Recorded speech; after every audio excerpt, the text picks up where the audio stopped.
on our board at Missing Child Kenya at advisory level as a voice in child protection advocacy and the voice of the children too. Jennifer, welcome for your presentation and opinion on the role of media in harmonizing the efforts of child protection when it comes to missing children. Go ahead.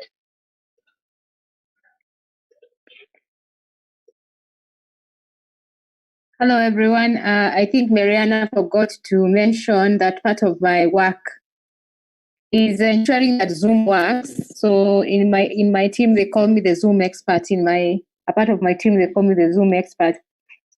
So anyway, so what is the role of the media? Media works.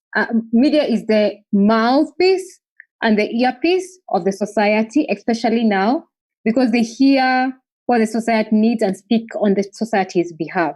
And in cases of child protection, is the media that can help to fast track in getting help for children. Okay, so this can be one by advocacy, ensuring that children have been heard, that their issues are being told in the right way. I'm hoping. I look as if I'm frozen. Am I speaking to myself? Mariana, if you can hear me, just. We can hear you, Jennifer. Please proceed. As if everybody has frozen. Yes, we can hear you. Okay. So as media has a role of ensuring that children issues are being told, issues of advocacy and communication, speaking on behalf of children, bringing out to the forefront issues that nobody would speak about, issues to do with child abuse, issues to do with policy.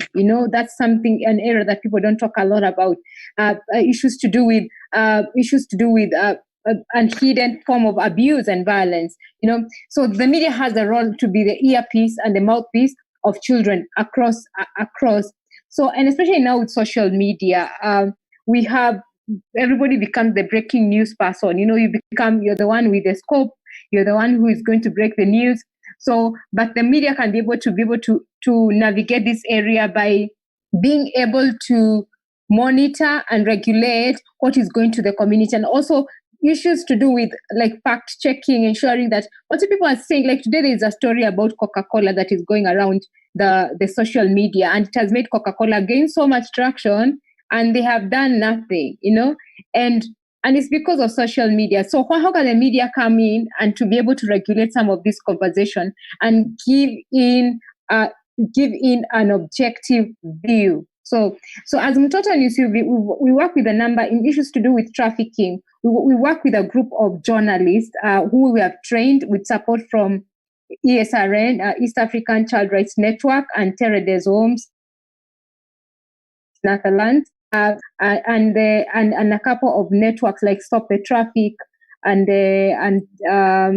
Dwelling Places in Uganda. So we have trained and another TDH in Ethiopia. So we have trained a couple of journalists about, I think 2020 or 2025. We've trained them on how to report on child trafficking, and we have seen enormous change. Like, for example, in Uganda, after we trained the first cohort of journalists in November, they were very excited. So one of them took an initiative of following up the Karamajong girls, the girls who go missing from Uganda and they end up in Nairobi as house helps, or in Somalia or in Saudi Arabia. So that particular journalist took an initiative of doing that story. So they started doing the story from Nairobi and tracked the girls all the way to Karamajong. And that where children like them, that thing, the correlation between missing children and trafficked children is very, very close, because those children are reported missing in Uganda, but in reality they've been trafficked to come to Kenya or Somalia or Saudi Arabia to work as domestic workers or for sexual exploitation. So this particular journalist did that story and caused so much havoc in Uganda, including the parliament. And there was a sitting in parliament because of a new story. They did an amazing job. And after that, there was a sitting by parliament to discuss these issues. And we have seen the impact. The government of Uganda has developed policies and laws to protect children, especially children living on the streets. They have made some proclamation what should be done. And even right now during COVID, I think it's one of the few countries that have come up with laws to ensure that children are not being trafficked, because children are being trafficked underground using the small routes across the borders. So they have come up with because of a story, and we have seen that go on. Like in Uganda, they're very, very strong in terms of the journalists who are working against trafficking, and they have been able, after that story, 3 more other stories came out showing trafficking across Eastern Africa. There are different routes, like from Uganda, Kenya, Somalia, South Sudan, Kenya, South Sudan, Ethiopia, and that has caused like the government across the countries to have that discussion and stopping the trafficking at the borders. And because the media has decided this is our okay. So in Nigeria, there's a conversation going on about the girls in the northern Nigeria, where the girls have been trafficked for a very long time. But there's a journalist there who is working really hard to break that cycle. So for me, the role of the media is breaking the cycle, because they have the tools, they have the power, they have the influence of breaking this. They can be able to having conversation like this. We are live on Facebook. People are having a conversation on Facebook. Others are having a conversation on YouTube. Having this conversation, just making people aware of the relationship between missing children and other child protection issues, like, for example, sexual exploitation or online child protection, for example. Right now, we are all online, so we can say trafficking is not happening, but children are being groomed. As soon as we are done with COVID and you are told go back to your normal life, we'll have an increase in the number of missing children, because children are being groomed right now. I think there's a report by either is it ICMEC or IWF talking about the number of grooming cases that have gone up. And this is going to, and we may not see the impact of trafficking right now. We'll see it after after lockdowns have been lifted and curfews have been lifted, when children start moving out of their homes. So, and that's the part of the media to start showing. So let's see, how can we stop the traffic before it happens because of online grooming? So how can we be able to come up with projects that we can be able to start targeting and just holding accountable government? That's the other thing, the role of the media, holding government accountable, holding CSOs accountable. Sometimes as CSOs, we think we are above board because we are also accountability holders, but the media can hold us accountable. What are we doing about it? Because we have been given resources in some cases, and we have programs, but what are we doing about some of these issues? So I think, Mariana, because of time, I think I'll just cut my presentation that short and probably ask Job, who we have worked closely with in some of these needs of projects on media, can be able maybe to chip in a little bit. Thank you. Thank you very much, Jennifer. And the role of the media as a voice of the people cannot be underestimated. And I think I would reiterate that in our work at Missing Child Kenya, we have really taken advantage of all media platforms and networks. We leverage a lot on the power of the communities and the social connections around us. And this is available in mainstream media and especially online media, now that the world is at a different place in terms of platforms available for communication. But what also is important to all participants, whether the families of the missing children or also the people assisting them, is the ethical manner of dealing with the reports that we receive. How are we processing this information? How is the privacy and the dignity of these children during, before, and after such cases handled? And so thank you very much, Jennifer, for your input, and also for being one of the key supporters of this webinar, for facilitating, and as my apologies for not mentioning your Zoom expertise. I will now move on to our final speaker for the day. We are doing very well with time. We had scheduled for this conference to take 2 hours, and I would like to still thank all of you for being here, participating in this important conversation. Our speaker today was born on 25th of May. I will not mention the year. So today is her birthday. It is a lovely day that we honor this day, and also we share it with someone who is also very passionate about children. Esther Mugure is the Chief Children's Officer at the Department of Children's Services. And when it comes to harmonized services, we are looking at the government at the center of this all. And I'll ask the different agencies, the multi-sectoral, the interagency cooperation, just feeding into the existing government mechanisms, because the government is the initial custodian of the safety and protection of our children. Esther is passionate about children, and in her work, she has worked as a children's officer for 13 years, 10 years at the Children's Court, and 3 years at the headquarters. She also previously worked as a social worker in a charitable institution. Her thesis in her postgraduate studies, to show you how personal and passionate she is about this issue, her thesis was on social determinants of vulnerability of missing children as a case study of Nairobi Children's Remand Home, which we were also able to provide to ICMEC as one of the first documents that was attempting to talk about the issues of missing children around Kenya. And so, Esther, please welcome. The stage is yours. You can take us through your presentation, and happy birthday. Thank you, Marianne, for that. And my name is Esther Mugura from the Department of Children's Services, which is under the Ministry of Labor and Social Protection. And we are under the State Department for Social Protection. Now, our mandate is to protect the rights of welfare of all children in Kenya, and therefore we are the mother and the father to all the children. And we also coordinate all the children's services in Kenya. And therefore, we are located in all the 47 counties as well, and we are also in 283 sub-counties. That means that our presence as the Department of Children's Services is wide, and therefore the services that we offer are also, we also offer quite a number of services. We provide accommodation for the lost and the found children. We have statutory institutions that does that, and in Nairobi, for instance, we have Nairobi Children's School. And apart from providing accommodation, we also do tracing and reintegration. We reunify those children who are lost and displaced, and thus we act as an entry point for both the missing children, and we also act as the link to the parents of those children who are lost.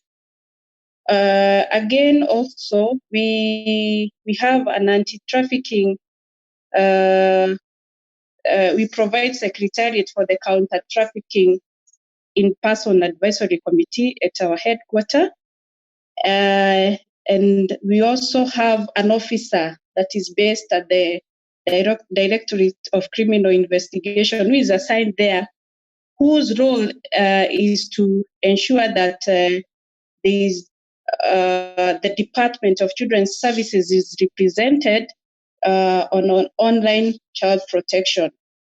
Apart from that, at the headquarters, we are also involved in policy formulation, and one of the key things that we've accomplished as a Department of Children's Services is that we have a technical working group for missing children. And this one is composed of both state and non-state actors. And it's a multi-sectoral technical working group.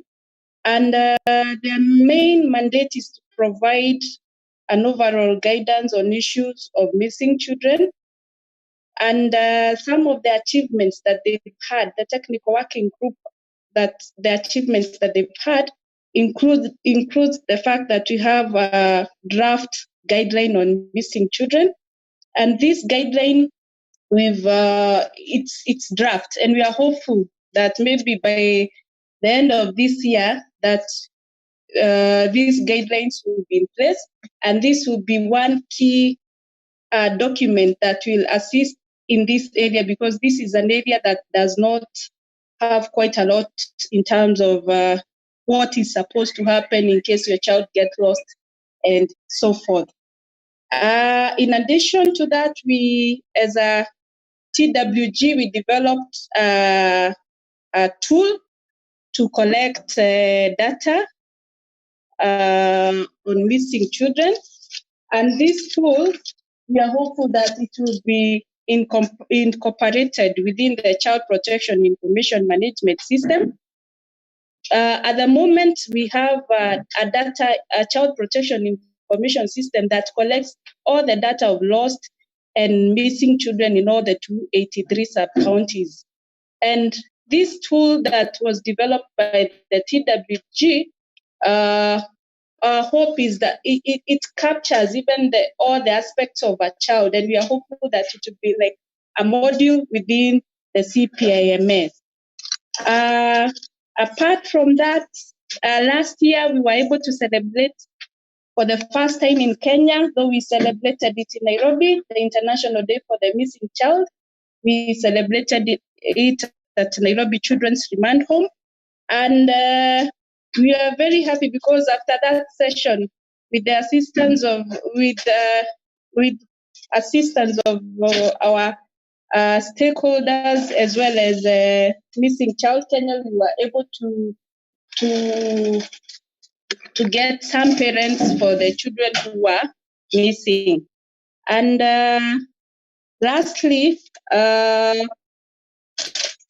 it's quite a lot, by the way, but because of the time factor, maybe I can talk about the challenge that is there, and mainly the challenge that is there is is of data, especially the link between those children who are on the streets and are lost to their parents, and then we have those children that have been found within the CCIs, and probably their parents are not aware where they are.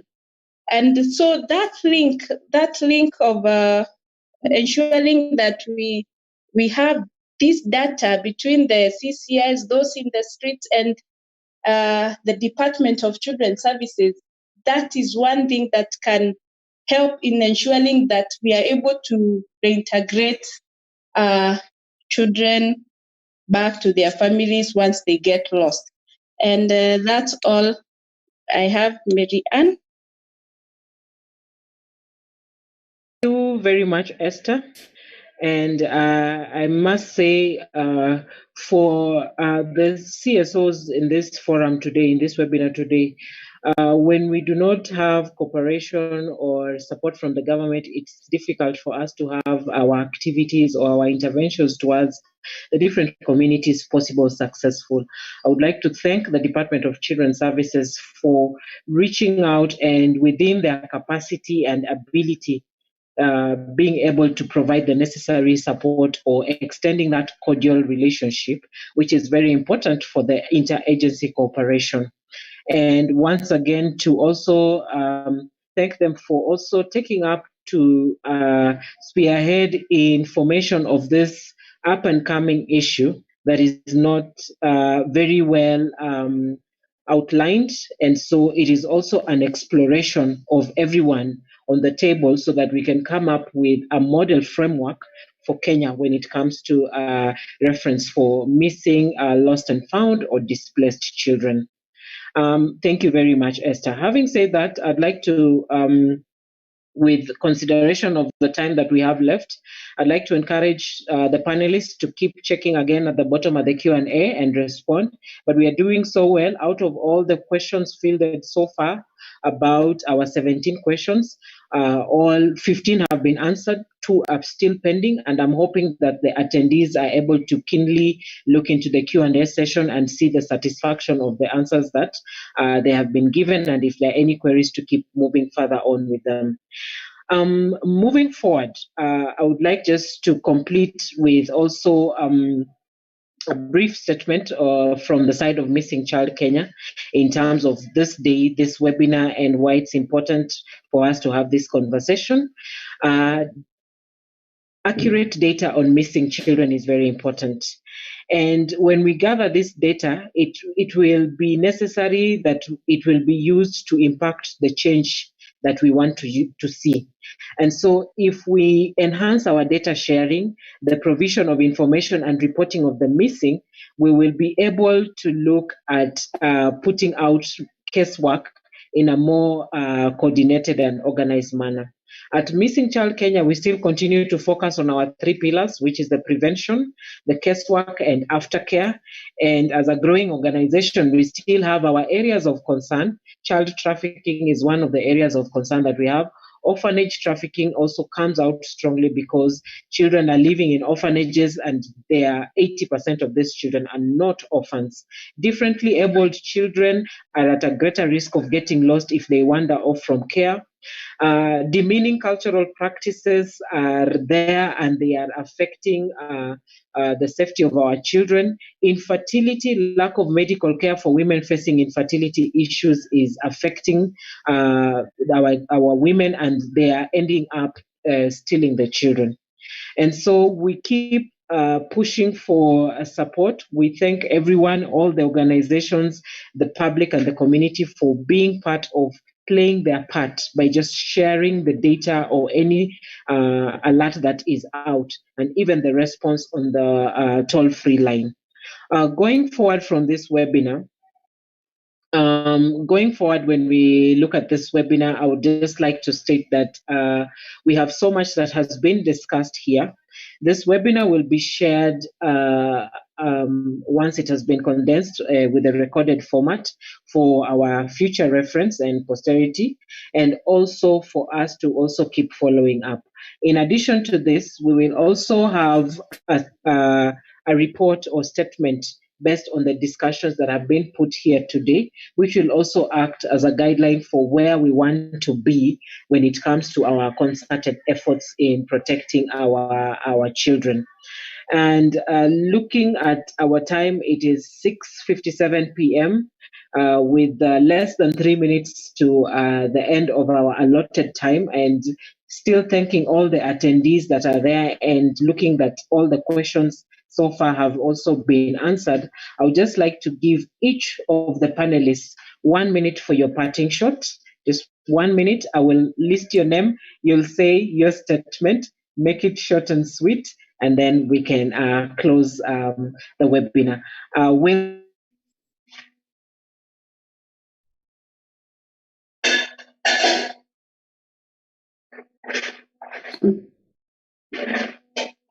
She just froze, right?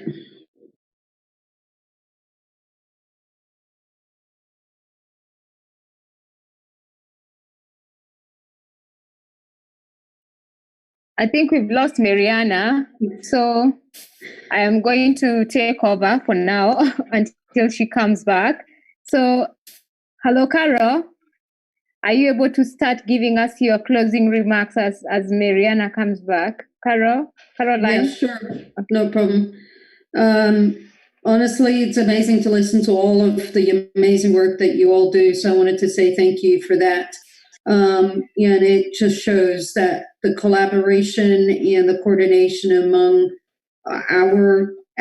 us is there, and it's working, and it's making a huge difference in finding missing children and making sure that children who are vulnerable of going missing also receive the right response and the treatment that they need, as well as when they are returned and recovered. So really just thank you, everybody, for doing what you're doing, and we look forward to working with everyone in the future.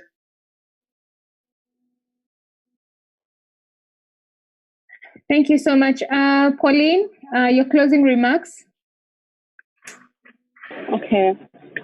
Thank you so much, everyone, and for Mariana for giving me this opportunity to just share my passion, which is creating autism awareness. All I can say is to the parents, there's hope in autism. Focus on early intervention and the therapy methods that are available, and you'll be able to give your child or the individual on the spectrum a chance to be independent. And to the society, what I can say is autism is not a disease. It is not contagious. So all we are asking for is acceptance and to be understood, and for you to give us an opportunity by creating safe spaces for us. Thank you very much. Job?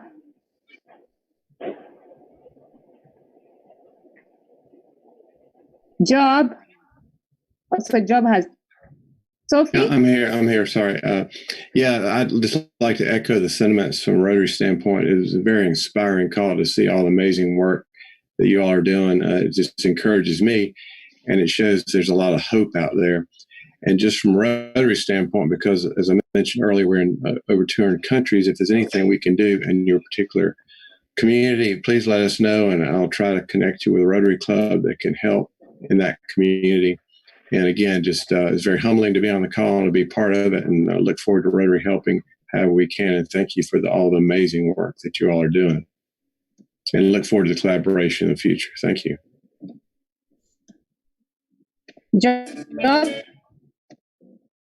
Job?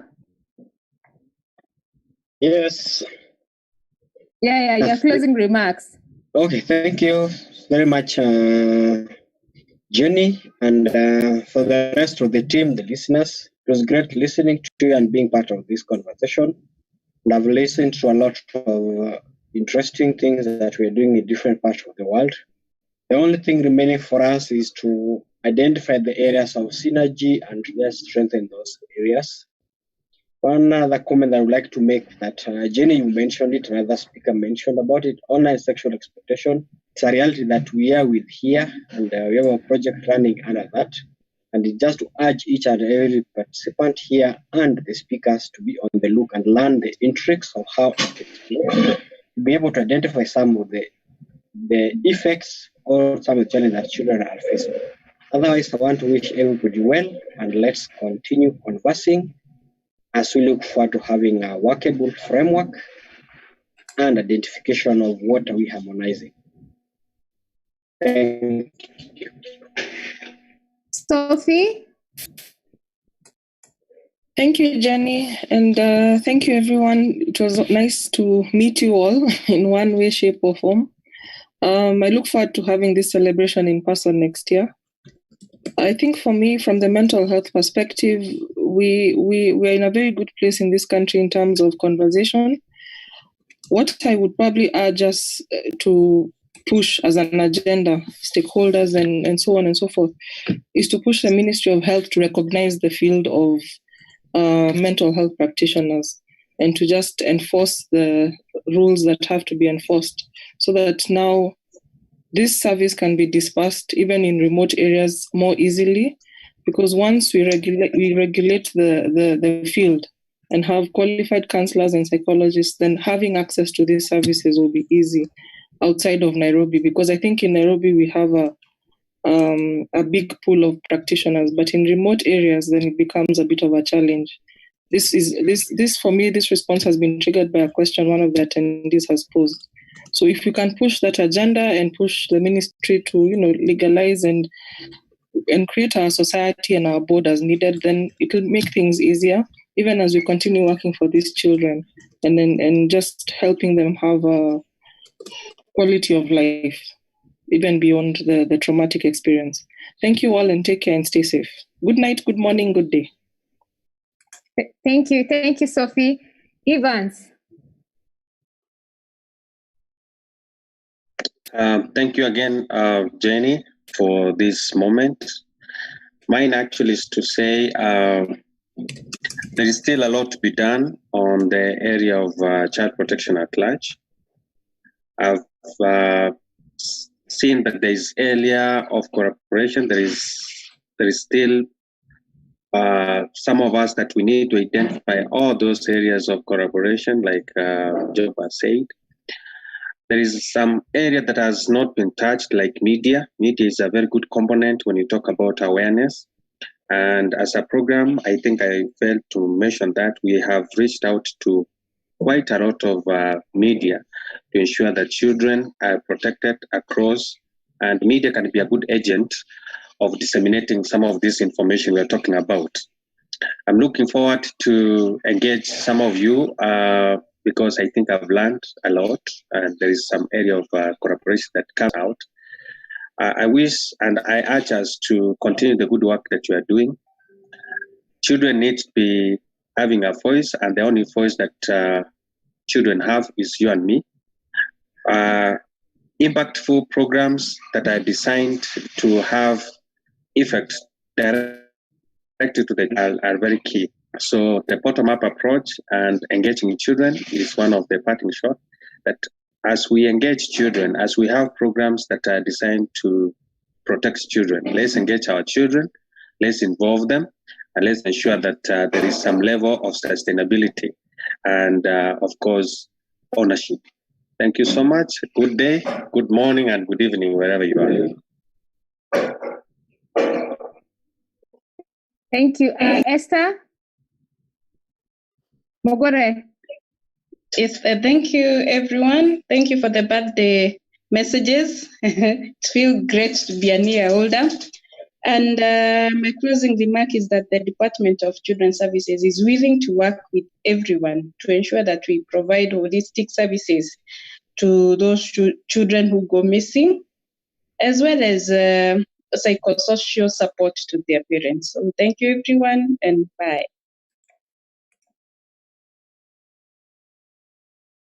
Stacy, are you there? Yes, maybe just to finish us off, let's action all the things that have been brought out and see how we can collaborate and do more things towards the end of the year, maybe to next year. Yeah. So I think sorry, John is our technical person, so he's not part of the panel. He's just supporting technically. Thank you so much for joining us. Those ones who have joined us across platforms, I can't see any questions. Are there any questions? So, I can't Jenny, see any questions on Facebook. Yes? Excuse me, Jenny. There's a question I was asked. I'm sorry, my network just said it. There's a question that was asked to me directly, and I think Marianne forwarded to me. I couldn't see it, but the question was like, do we have, how do we support the families, especially when those children are, reintegrated back to their families? How do we support them so that they are not re-trafficked again? Like I mentioned in my presentation, those children or those families